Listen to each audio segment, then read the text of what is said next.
بھی जिस तरह आप सवाल करते हैं आम लोग भी ये कहते हैं कि इलेक्शन होंगे या नहीं, लेकिन इलेक्शन इंशाअल्लाह ताला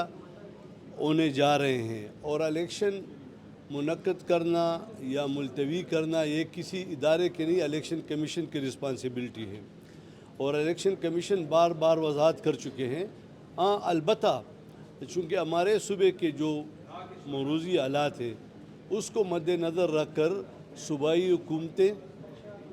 चाहे पंजाब की हैं, बलूचिस्तान की है, सिंध की है, लेकिन हमारी KPK की हुकूमत की बहुत बड़ी रिस्पॉन्सिबिलिटी बनती है कि वो ये चेक कर लें कि सबसे पहले कैंडिडेट को और वोट डालने वाले को ऐसा माहौल मुहैया किया जाए कि वो आज़ादाना हरकत कर सके और अपना वोट कास्ट कर सके। तो हमें उम्मीद है और इलेक्शन 8 फरवरी को होंगे।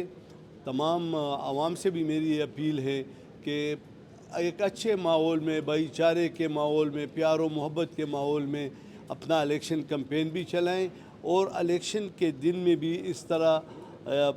हालात और दोस्ती का माहौल पैदा किया जाए, क्योंकि फिर 9 फरवरी को हम सब एक ही जगह पे होंगे। यही हमारा शहर है, यही हमारा सूबा है और इसी इलाकों में होंगे। तो ये आवाम का भी फ़र्ज़ बनता है कि पुरअमन इलेक्शन के लिए अपना रोल अदा करें।